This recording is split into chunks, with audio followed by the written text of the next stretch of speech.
les amis. Aujourd'hui, je voudrais vous partager quelques conseils sur la prière. Plusieurs fois, j'ai des personnes venir me voir en disant « Mais Jack, comment est-ce qu'on prie ?» Ça m'a fait penser un peu aux disciples qui vont voir Jésus et ils disent « Mais enseigne-nous à prier comme Jean le Baptiste a enseigné ses disciples à lui. » Et donc voilà, je n'ai pas la prétention d'être comme Jésus, mais ça fait 20 ans que je suis un disciple de Jésus et quand même quelques petits enseignements j'ai appris. Parce que dans ma vie de frère, nous prions 4 fois par jour. Je passe à peu près entre 3 et 5 heures par jour dans la prière. Donc il y a certaines choses que j'ai appris et que je pense que j'ai à vous transmettre.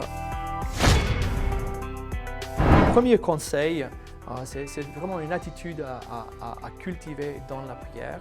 Bon, je vais vous le dire en anglais parce que ça a résonné comme ça en moi. It's not about me. Quand tu pries, il ne s'agit pas de toi. Quand on prie, il s'agit de Dieu. Et donc chaque fois que tu vas te mettre devant la présence de Dieu, c'est important d'essayer de faire taire tous ces bruits qui est dans notre tête où tu penses à tes projets, tu penses à ce que tu viens de vivre, tu fais taire tous ces petits les singes là qui font beaucoup de bruit à l'intérieur de la tête. Tu vois, il faut les calmer et on les calme en se tournant vers Dieu.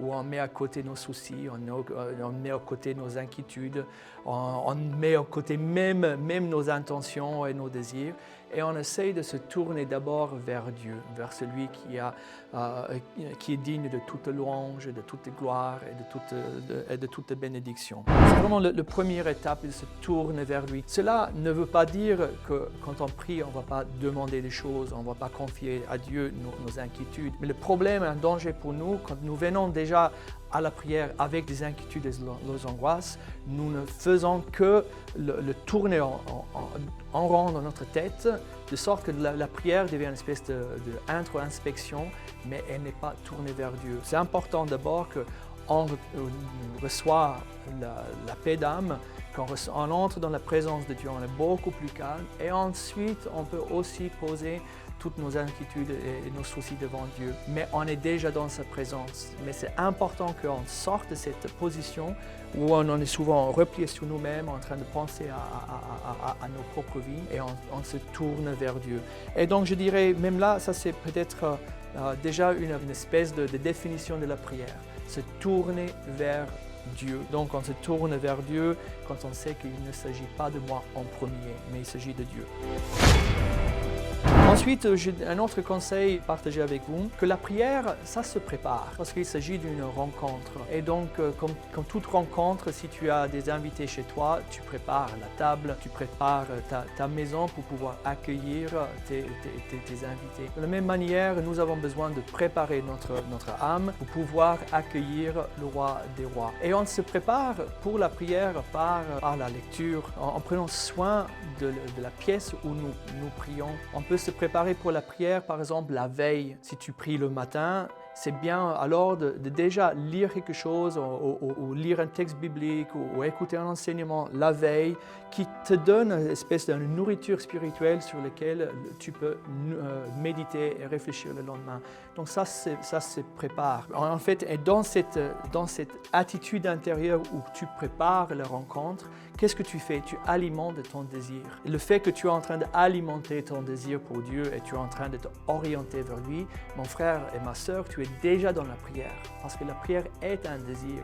C'est comme je disais tout à l'heure, c'est être tourné vers Dieu. Pour se préparer à la prière, ça vaut aussi par exemple pour la messe. Si la messe commence à 10h30, alors c'est important que je vienne à la messe un peu en avance, de sorte que j'ai quelques minutes pour me poser, pour me calmer, pour me mettre à la présence de Dieu. Mais si je suis en train de courir et j'arrive en retard et j'arrive toute perturbée et avec ma tête ailleurs, alors la prière devient un peu plus difficile. On ne sent pas que notre âme fait contact avec Dieu. Et en partageant ces conseils avec vous, c'est dans le désir que vos âmes, que vos cœurs puissent faire contact avec la divinité. Parce que quand Dieu touche ton âme ou touche ton esprit, alors il te nourrit. Il souffle une vie nouvelle en toi et ça te renouvelle. De sorte que la prière n'est plus un poids ou une obligation, mais la prière devient un besoin vital. C'est comme le sommeil. Le sommeil nous restaure et nous donne des forces neuves. La prière, surtout quand on touche Dieu ou Dieu nous touche, ça nous renouvelle, ça nous aligne avec la volonté de Dieu. Ça nous donne vraiment une vitalité neuve et donc on a la force et l'énergie pour faire face à tout ce que la vie nous donne. Et chers amis, n'hésitez pas à liker notre chaîne, à vous abonner, à partager et merci de nous soutenir aussi dans notre vie et mission. Faites attention à ton corps. Nous sommes des esprits incarnés. Nous avons un esprit, nous sommes des êtres spirituels, mais voilà, on est fait de os et de chair. Et donc faites attention à ton corps. Sois confortable, mais pas trop. Tu as prié dans ton lit, c'est confortable, mais je ne pense pas que tu vas prier longtemps. Quand tu pries, c'est important, ta posture a une importance. Si tu viens à la prière avec tes bras croisés, tes jambes croisées, ta tête baissée, ton corps déjà, sa posture, son langage part d'une fermeture. Donc c'est important que tu aies une position d'ouverture de corps, parce qu'en ouvrant ton corps à Dieu, c'est plus facile pour l'Esprit, alors pour l'Esprit Saint à rejoindre ton esprit profond. Attention aussi à la pièce où tu pries. Avoir un coin de prière avec une croix, une icône, la Bible, une bougie. Et quand tu pries, quand tu te mets dans la présence de Dieu, ça peut aider de commencer par un geste, un signe de croix, allumer une bougie. Tu peux embrasser la parole de Dieu, tu peux embrasser la parole de Dieu auprès de ton cœur. Par ton corps, tu es en train de dire à Dieu, en fait, Seigneur, je viens dans ta présence. Tu peux te prosterner. Par ces gestes extérieurs, tu es en train de manifester ce que ton cœur désire. Et cela est une rencontre avec Dieu. Et par rapport au corps aussi, attention à la nourriture. C'est très difficile de prier quand le ventre est rempli, quand tu es lourd dans ton estomac. C'est difficile à prier et si tu as trop bu aussi et le lendemain tu es... Donc c'est difficile à prier quand tu as la gueule de bois parce que la veille tu as été dans les excès. Et donc c'est important d'être modéré dans la nourriture, dans la boisson. Et comme je disais tout à l'heure, tout cela fait partie de se préparer pour la rencontre avec Dieu dans la prière. La prière est surtout une relation avec Dieu. La prière n'a pas une seule forme. La prière peut avoir différents visages.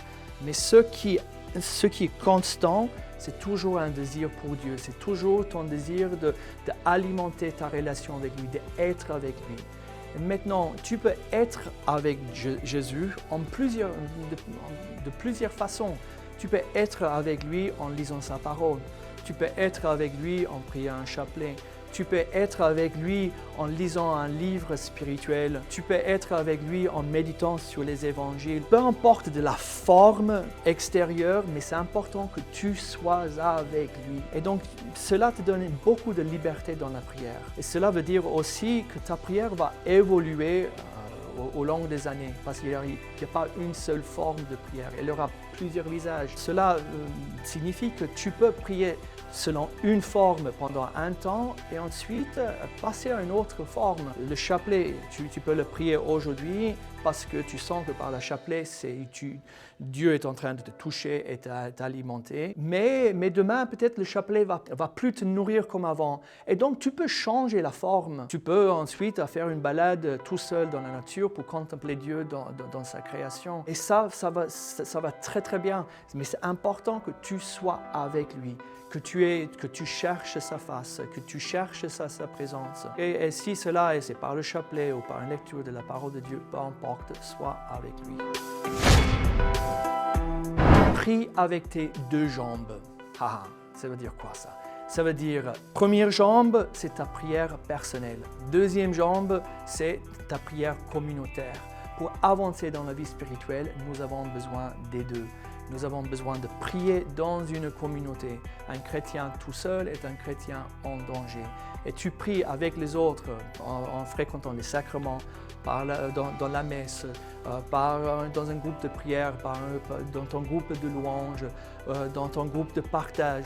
Nous avons besoin de prier ensemble, d'être encouragés ensemble, d'être stimulés dans la foi ensemble, d'adorer Dieu comme une église parce que nous sommes son corps. Et puis forcément nous passons par des moments dans la vie spirituelle où on est faible dans notre vie personnelle, où on a besoin d'être soutenu. Et on passe par des moments où on n'a pas envie de prier, on passe par des moments où on est sec, où la vie spirituelle est vraiment difficile. Et donc la communauté nous aide, nous soutient et nous encourage à tenir bon. Donc c'est vraiment, vraiment important. Pourtant, marcher avec une seule jambe ne suffit pas.